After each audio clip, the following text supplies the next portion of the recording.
It's Team New Zealand CEO is Grant Dalton. I got hold of him shortly after he just touched the America's Cup for the very first time. Well, it's interesting because I've been, with Emirates Team New Zealand for a while now, but I've never got near it. I've never been within 50 metres of it, and I've certainly never touched it. I didn't feel I earned the right. So that was actually a bit of a moment, for me, and certainly for a lot of the guys who did exactly the same thing, to actually, pick it up, hold it, and know that you were now the new custodian. And I say custodian because that's all you are, and we need to treat it that way, that, it's ours if we can hold on to it through fair means only. But it was pretty surreal, and locking it away as we just did before someone dropped it or decided to play touch rugby with it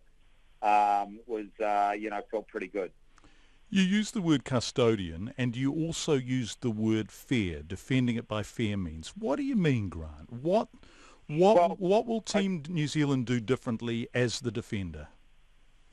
Well, certainly there's a lot of good things about what has happened here. It's not to say that everything's bad, and I don't mean it in any shape or form. But I believe as custodian, it's a privilege to hold the America's Cup. I do not see it as a right. And I think Sir Peter Blake saw that as well after they won it in San Diego in '95, and they put together a very, very strong defence and defended it well in 2000, and it was fair. I don't, to this day, have heard anyone say that the America's Cup, while it was in New Zealand, wasn't fair. And so, we take a leaf from that book, and in recent years, everybody's quite aware how I've fought against the establishment because I don't think it's been fair. And we'll make sure that what I perceive as wrongs are put to right going forward. And what are the most important wrongs? Where do you want to do better and be better than this defender has been?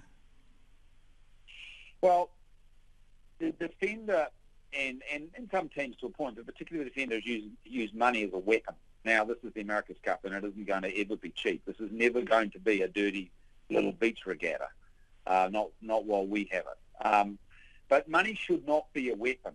There has to be a barrier that you can't get in and be competitive, but you shouldn't be able to just simply completely outspend everybody at all costs. You should not be able to manipulate the rules after the rules are set. Now, sometimes rules need altering. I understand, because you haven't quite got it right.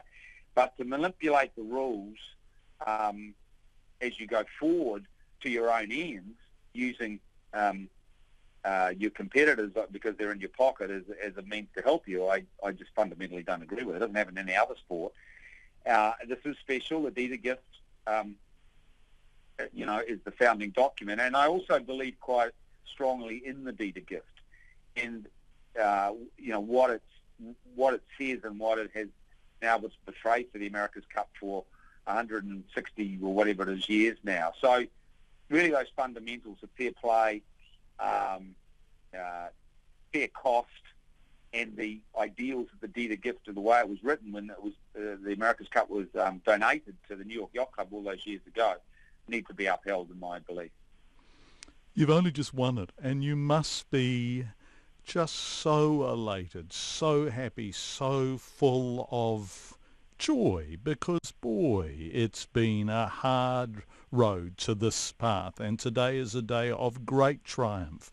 But there's already a challenger of record, right? Luna Rosa have already said, right, yep, here we go. And so the defence starts now, doesn't it? And how will it look? What boats will you be racing? Do you know that stuff yet? What will the next America's Cup look like in Auckland? Yes, we know basically what it will look like, because as much as you hate doing this planning, you actually have to do this planning. But today really, John, is a day for celebrating, an amazing New Zealand win. Yeah. And with the guys, and that can wait. I'll give you an example. Last time we didn't hear a boo out of the defender for 10 months. Well, that ain't going to happen with us. Within days and certainly by weeks, it will be laid out. The sport needs stability. It's very fragmented. Those who are involved in the sport will understand what I mean. You have some fantastic events, the Vendée Globe, the Volvo Ocean Race, which is very dear to me, and the Whitbread as it was before that, and the America's Cup, plus others, PP52. So I think that I think the sport is guilty of being, let's say, fragmented, and I think the America's Cup is the pinnacle of the sport, and it needs to be united more. And people need to be encouraged to enter. I think also at the heart of what we believe is this youth culture, which must be encouraged. One of the things I think that's been done very well here is the Youth America's Cup, and we would like that to continue. And we've had initial discussions already about that with their sponsors. So, all these great things to look forward to. It's certainly in the nice problems to have, but I'm very aware of what Sir Peter Blake once said to me. He said, the only problem with winning the America's Cup is you've got to defend it. So there's a lot of work ahead. One final question. There's a photo of you on Twitter this morning doing the rounds with a whole lot of Ngāti Whātua kids, young Ngāti Whātua sailors who you have and the team have supported to take up yachting. And I just wonder, what does this mean, holding this event in New Zealand, bringing the America's Cup home, all the challenger teams coming in, all those great sailors, all that great technology? What does it mean for little boys and girls in New Zealand who dream of being yachties? Yeah, I think actually what you're saying there is really important. Like, the way the Cup has been in recent years, I would not be proud if my young son wanted to do the America's Cup. That would not make me proud. And it was not like that when it was in New Zealand. And, I saw a note in I think in the Herald this morning about Wyatt Crockett as one of a great All Blacks. As a kid, was inspired by the America's Cup when it was won in 95 or 2000. Probably wouldn't have been very old. And we need to rebrand it that way. And the way to do that is for it to be fair, to be inclusive, and to be fun.